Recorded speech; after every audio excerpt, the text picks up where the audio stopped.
right. I think we ready? So this is a sad and somber time in the history of the United States of America. For the fourth time in our history, we are compelled by allegations of presidential wrongdoing so serious that we are engaged in an impeachment inquiry. While none of us ran for office to impeach a president, everyone on this stage agrees that we have put into place a fair series of procedures to govern how this process moves forward. These procedures are guided by the precedent Congress set under previous impeachment.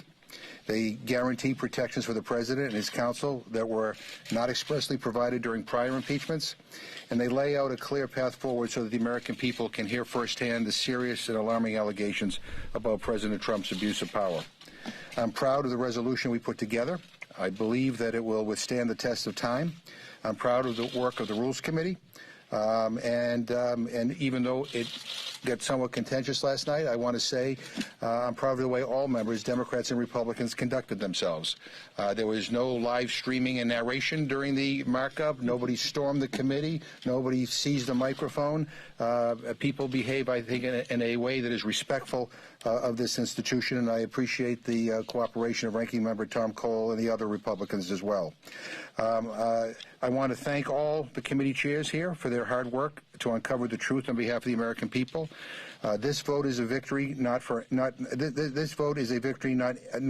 any of us, but on behalf of the constituents who sent us here and who demand that we follow the facts and uphold our oath. I also want to thank the courageous civil servants who have come forward to testify so far, many in contradiction of this administration's attempts to silence them and at great risk to their own career. Let me conclude with this. I truly believe that 100 years from now, historians will look back at this moment and judge us by the decisions we are making here today. At the end of the day, this resolution isn't about Donald Trump. It isn't about any of us. It's about our Constitution, and it's about our country.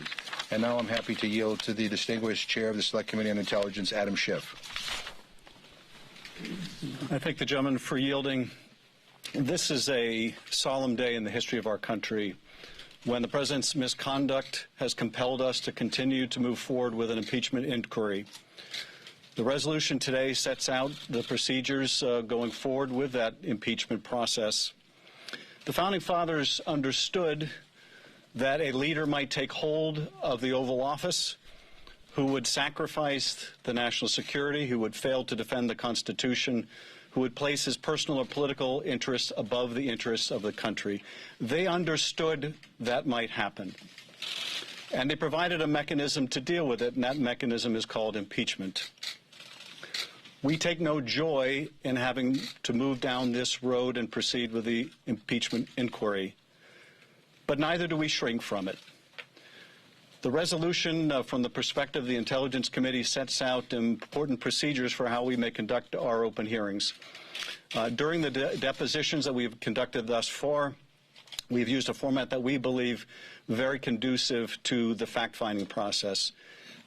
Those procedures now will be incorporated into the open hearings in which staff counsel will be permitted for lengthy periods of time to do sustained questioning for up to 45 minutes per side, followed by member questioning. We've used this, I think, to great success for both parties during the course of the depositions, where in the depositions we have alternated 1 hour for the majority, 1 hour for the minority, 45 minutes for the majority, 45 minutes for the minority. In those depositions, over 100 members have been eligible to participate. I should tell you that notwithstanding those that have complained about lack of access to the depositions, most of the members who have been permitted to attend have failed to attend, have not made use of the availability of attending each and every deposition. But those that have, on both sides of the aisle, have had an equal opportunity to question the witnesses. And indeed, when we move into open session, both parties will have an equal opportunity to question any witnesses that are called. The resolution will also permit me, as the chair, to begin releasing the transcripts of the depositions. And I think that you will see when those are released just what equal opportunity members of both parties have had. We recognize the seriousness of this undertaking. We recognize that we have been compelled by the circumstances to move forward. When a president abuses his or her office, when a president sacrifices the national interest, when a president refuses to defend the Constitution, and does so for the purpose of advancing a personal or political agenda, the founders provided the remedy. I make no prejudgment as to whether that remedy will be warranted when we finish these hearings. I will wait until all the facts are put forward. We will undertake this duty with the seriousness it deserves and to the best of our ability. Thank you. And I now yield to the Chair of the Judiciary Committee, Mr. Nadler. Thank you very much. No person, Republican or Democrat, President or anyone else, should be permitted to jeopardize America's security and reputation for self-serving political purposes. No president, no official can demand that an ally of the United States do anything in particular to help his or her political ambitions as a condition of receiving help from our country.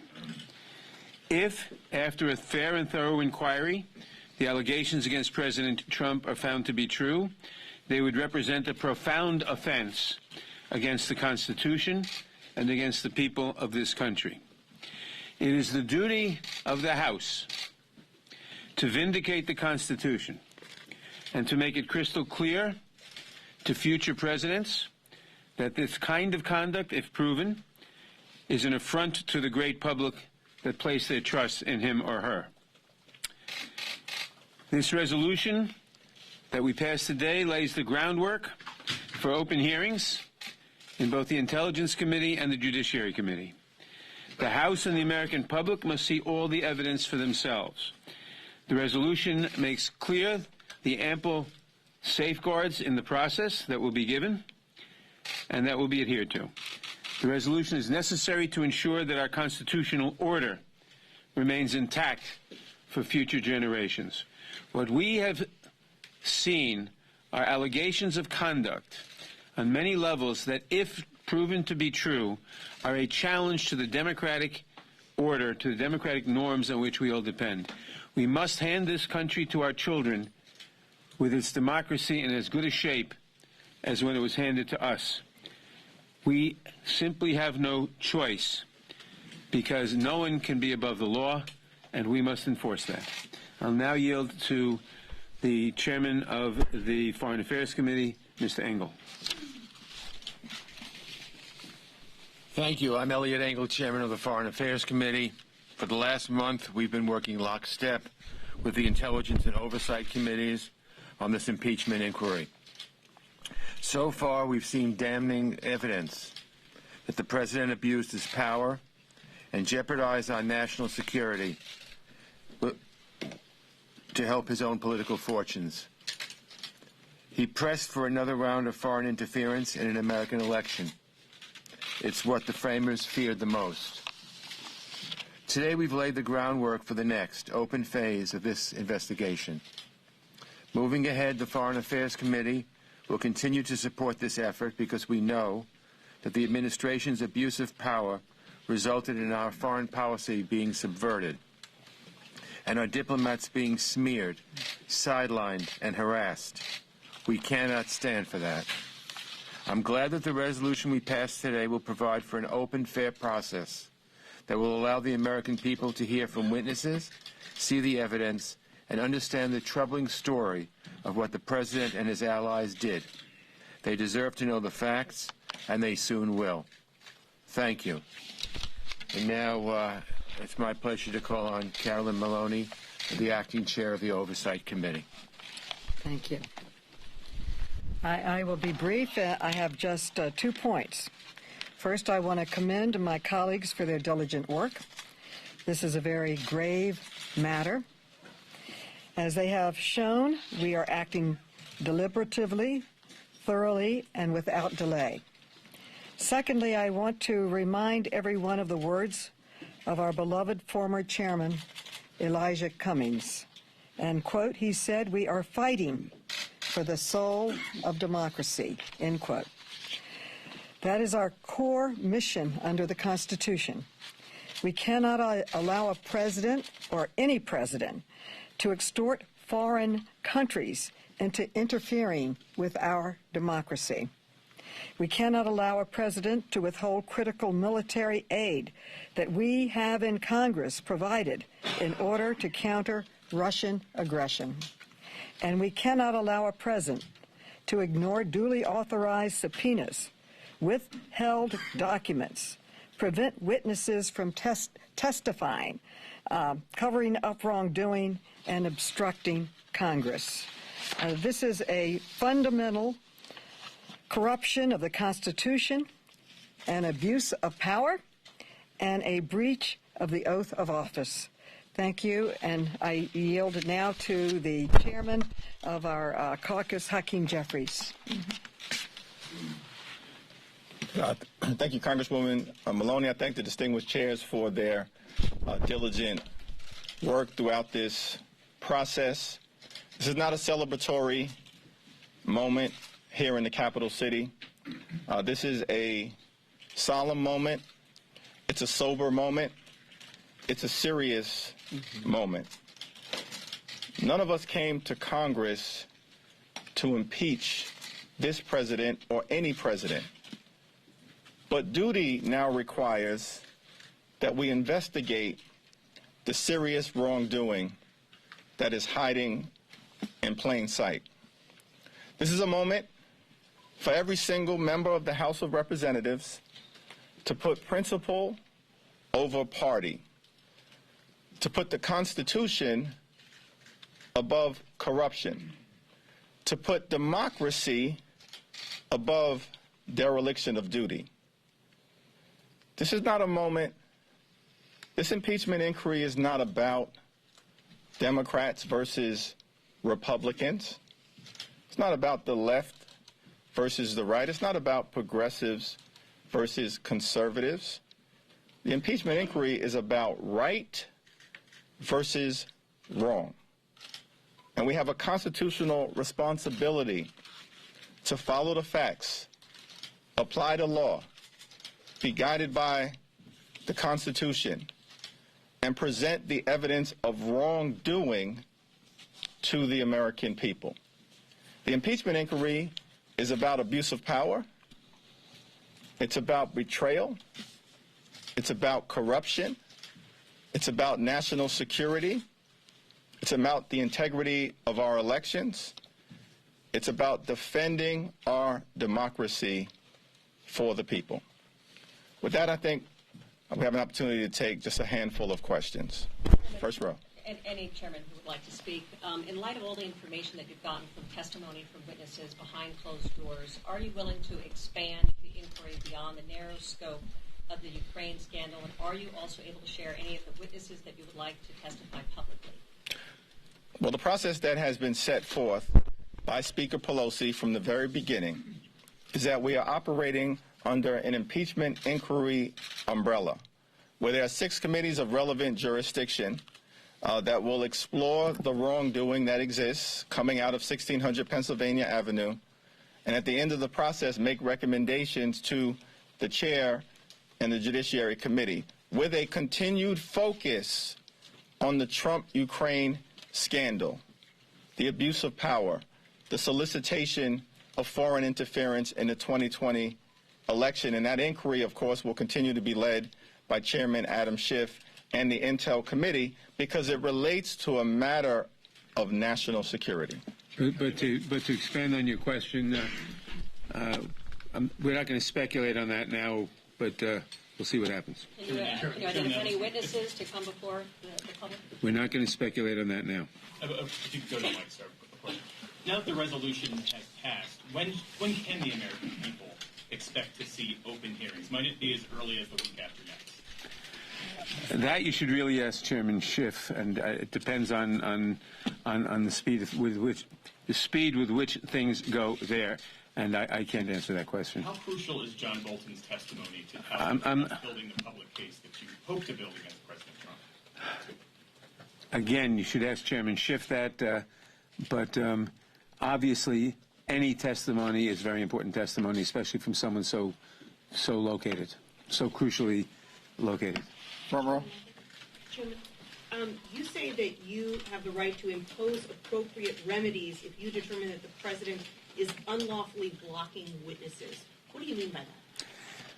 Well, it's elementary that where one party to a litigation unlawfully blocks the investigation, as this president has been doing, although we hope he won't continue doing it. You may have to take some steps. We may have to draw adverse inferences. We may have to do other things. We'll see. What kind of punishments are you considering? I'm not considering anything at the moment. We'll see what happens. Third row. Chairman, how do you interpret the way Republicans voted this morning and the fact that 2 Democrats voted with them on the resolution?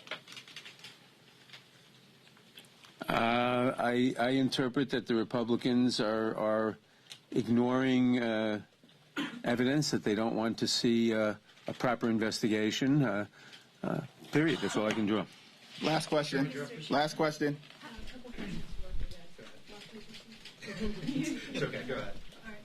2 questions then. First of all, Chairman, now, how long do you believe House Judiciary will need once you receive reports?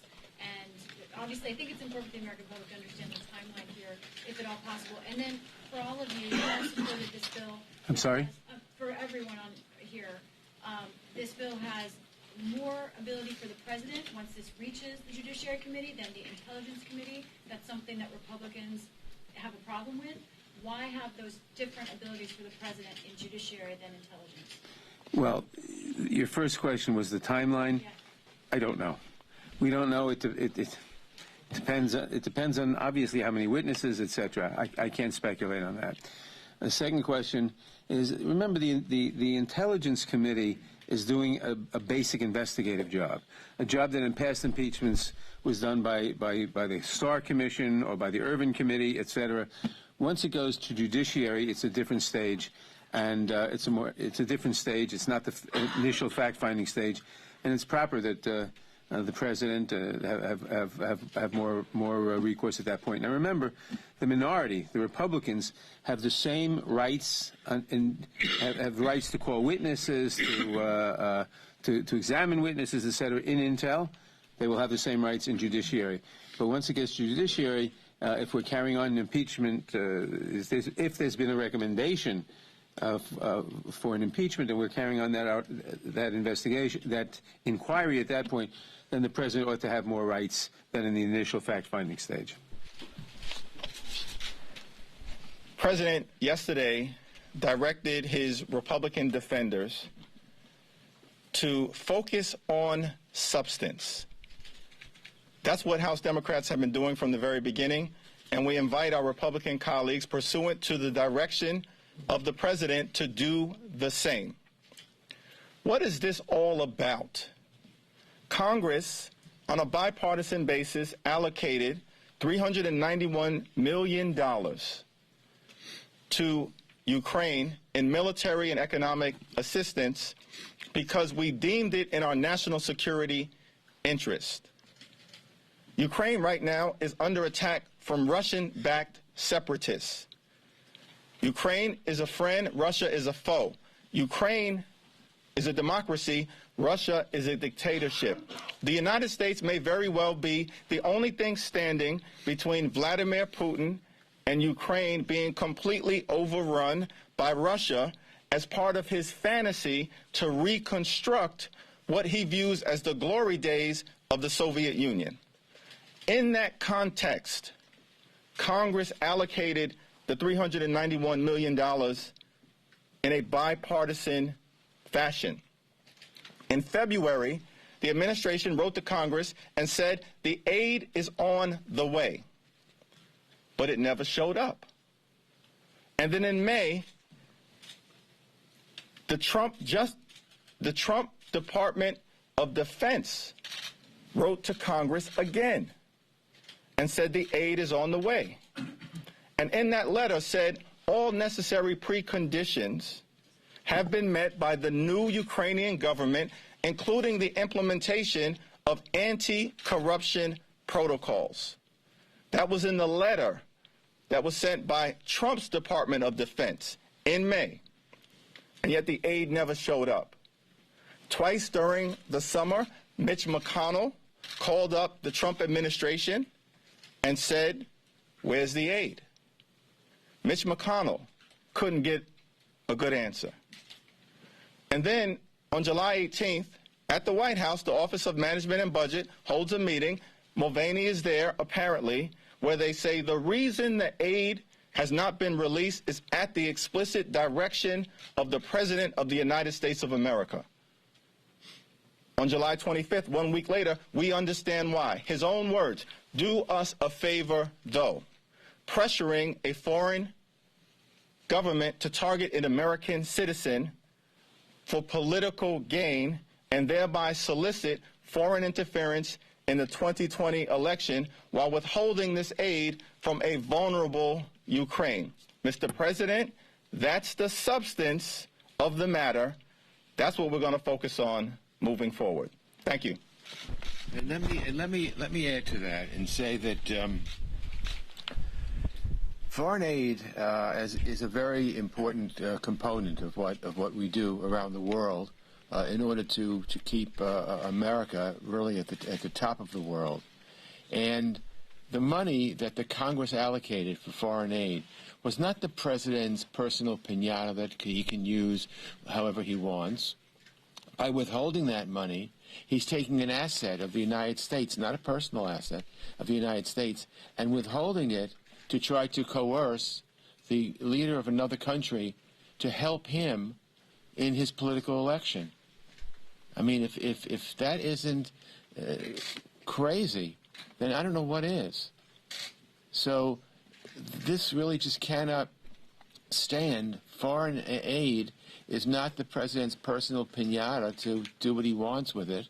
The Congress appropriates it, and Ukraine is in a very important crossroads right now. And so this is a very, very serious matter. It's not simply a matter of talking to a leader of a foreign country. It's a matter of taking American money that the Congress allocated for foreign aid for a country, to withhold it and say to that leader, "I'm not going to give it to you unless you do what I need you to do." That is an absolute disgrace, and that's one of the reasons we're here. Thank you very much.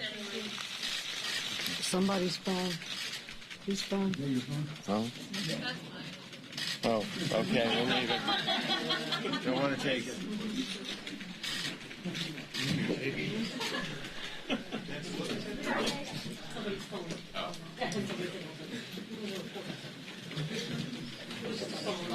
She's on.